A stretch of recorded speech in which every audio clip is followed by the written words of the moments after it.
Hey guys! So today you and I are going to talk about too much rubber ducking.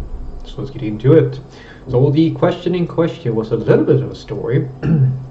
Hi Frederick, how much is too much rubber ducking? There is a guy on my team that is independent, however he asks pretty much always if I think it is a good idea to further abstract things or if he should abstract code in way X or way Y.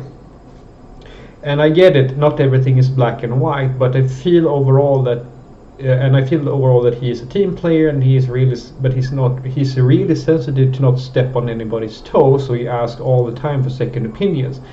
Even though I feel it can be annoying sometimes, I trust him, to be honest. What would you say in the line you say is the line that separates a team player from a non-senior? If I wonder if you were in my shoes, if you would see this guy as a non-true senior slash annoying guy, or if you would see him as a true senior that is also a team player.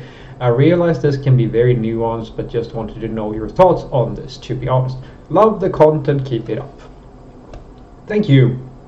So, first and foremost, I love the fact that it seems that my term true senior or non-true senior has made it into the comment sections, because you know what I mean, I have no other way of sort of, I don't know what to call it, right?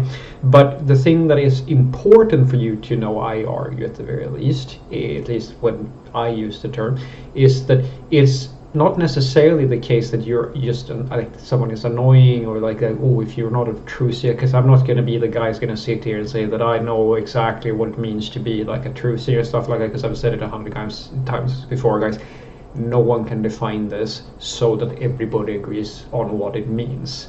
The only time I use the term so as I call true senior and non-true senior is basically just my measurement of how much pain in the ass are you going to be when it comes to delivering results. Because the problem with seniority is that, as I said, it's subjective. And what I argue that most companies are looking for when they are looking for senior level software developers are people who can, on average, deliver on whatever goals that they have. I mean, that's the perfect thing, right? If you hire, it doesn't matter if it's a software developer, a craftsman, whatever it is, right? When you're hiring someone who is quote unquote the highest level that you can be of a profession, you expect them to be more or less able to handle whatever you ask them.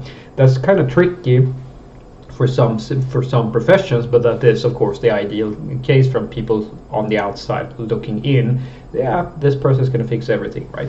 And that means, as you can imagine, depending on what you're working on, you could be a quote unquote true senior in one situation and not in another situation, and so forth and so forth.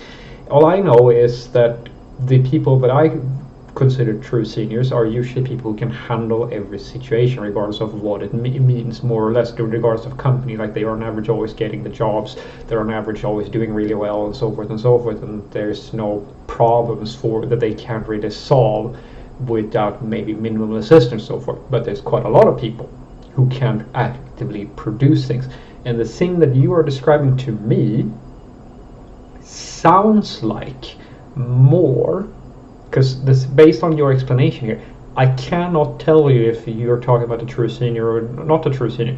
What I'm hearing is someone who's insecure, because based on the description I got here, like, because the thing is, you say that you trust this person and stuff, but I have no points of reference, because, as I said, my point of view is that true seniority is not something that you're going to be able to just explain to me in this comment of yours, where, because I know nothing about, does the person know everything about, like, the operations part of their job? Do they know how to debug their pipelines? Do they know how to deal with stakeholders, etc., etc., etc.? Because, guys, I know true seniors, as I define them, who are still anxious and conscious, people who are better at coding than I am by a long shot, who are still anxious and conscious and have imposter syndrome, and want to make sure that they don't, as you were saying, not step on anybody's toes, and they're a little bit insecure and so forth. Because that's a personality trait for a lot of people, that you are concerned with what other people think about you, and you want to make sure that everybody gets along and they like you, or so forth or so forth. Being likable is a big deal for a lot of people, regardless of if they are masters of their craft or not. I have an old coworker of mine who I count as one of my friends, who literally, he's probably one of the few guys that I know that has been so like insecure about himself that it's probably, I think it has had a negative impact on his overall career progression. He would have probably been one of the top earners and top performers. So, like, I mean, he is already one of the most involved people in, like, when it comes to blockchain development and things like that. He's in that space quite a lot. But if you look at his level of talent, he is so good at what he does that the main thing that's holding him back is literally, I argue, his confidence. And the person that you are describing here sounds to be that sort of person, because the thing that is lacking from what you're saying, and the thing that would make me go, yeah, this is probably not a senior, it isn't the nature of the thing he's asking for feedback on. Because I've worked with quite a lot of software developers, and some of them, like, very recently I worked with a tech lead who was hired by, like, for another team, and they had me go in there temporarily while things were going, like, getting up and so forth. And he was also very sociable. He had a little bit of, like, personal insecurities and things like that, so he came to me quite often for rubber ducking sessions and things like that. But the thing that was interesting here was that when he wanted to rubber duck, the things he wanted to rubber duck were the same things that junior level software developers want to rubber duck. It was not a question of whether or not his approach or his idea or so forth was good. It was, how do I do this? I have a bug.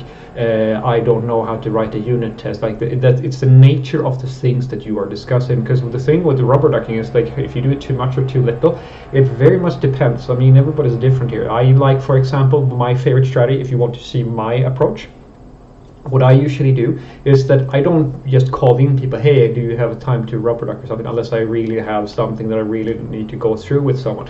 Usually I actually just post to messages in my like instant messaging. I'm using Microsoft Teams these days, but I've used Slack for so long, so I always default to Slack, saying that I'm doing this, I'm thinking this, and so forth and so forth. And then I'll see if someone picks up the hook, and then we might talk about it. If I don't have anybody who picks up the hook, then I just go with what my gut tells me, because I am confident in that, regardless of which choice I make here, I make sure that my feedback loop is as early as possible, because I'm one of those people, I've said this in other videos, I try to make sure that I am consciously aware of when I need to get some feedback, because I don't want to be in the code review too late, where, like, I've done all the work and everything is done, and then someone has an issue with it. And so you sort of organically learn through years of experience what areas of software development, or like the software that you write, people are going to have a lot of opinions about,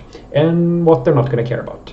And when you get that feel, you know that, okay, this is a big deal for a lot of people, therefore I need to make sure that they see this early on. So that's when I rubber duck, because I know that this is something that they're going to most likely have an opinion about. But stuff that I know doesn't matter all that much, I usually just commit it, and then they can like dissect my whole thing in the pull request or something like that.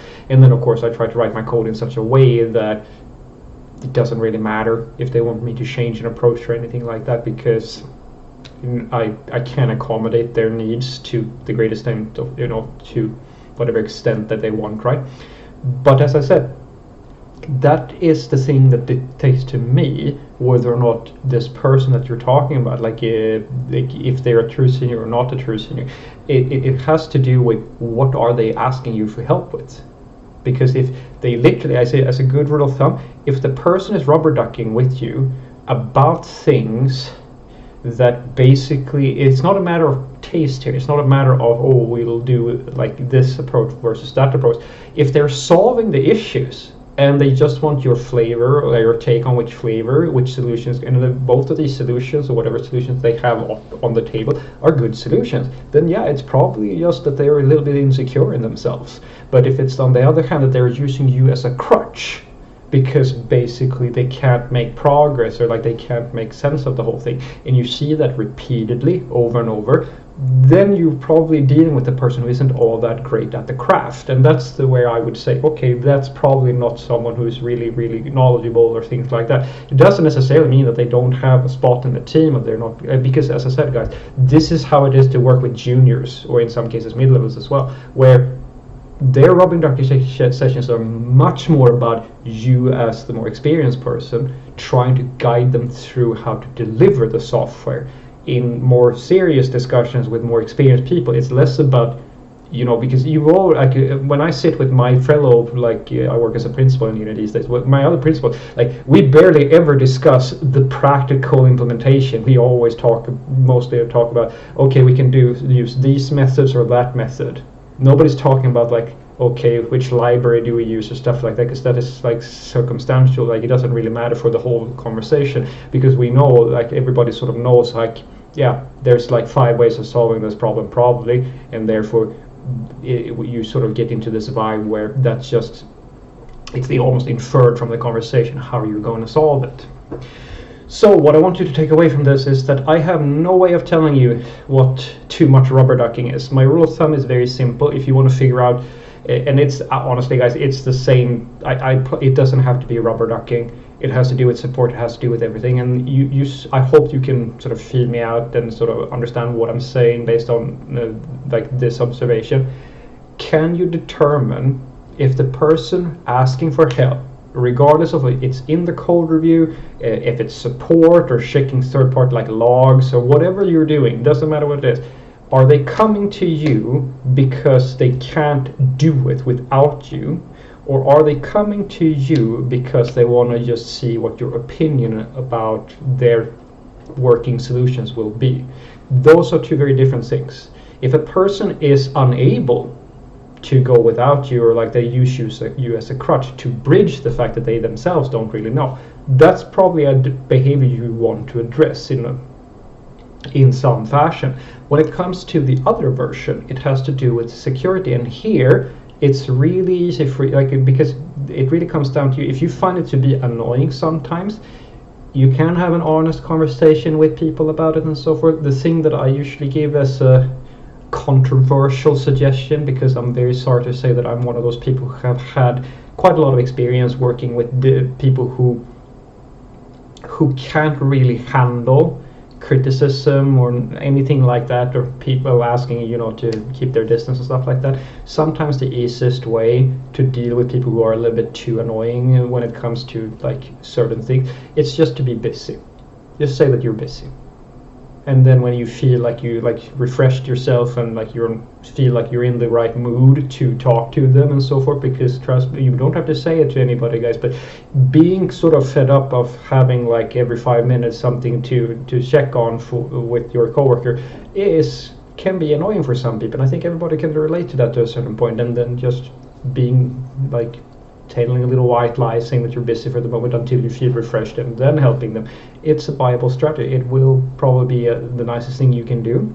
But as I said, if it is the other thing, then it's probably a question of they can't really perform, and then you might have to have a whole different conversation where it might be managers or like other things that might be in play here.